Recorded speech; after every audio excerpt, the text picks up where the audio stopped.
Asante, mimi naitwa Aden Joseph Mwakonde, mjumbe wa halmashauri kuu ya CCM Taifa, ni mneki kutoka mkoa wa Songwe.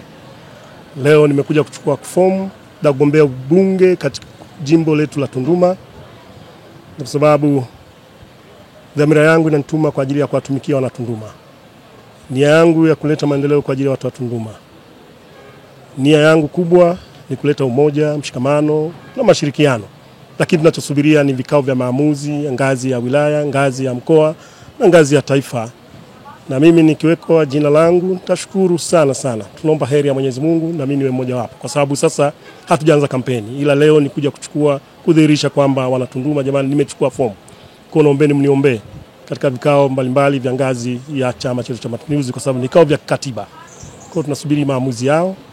Baada ya hapo tutaanza kama tutateuliwa kwa ajili ya kupeperusha bendera yetu ya Chama cha Mapinduzi.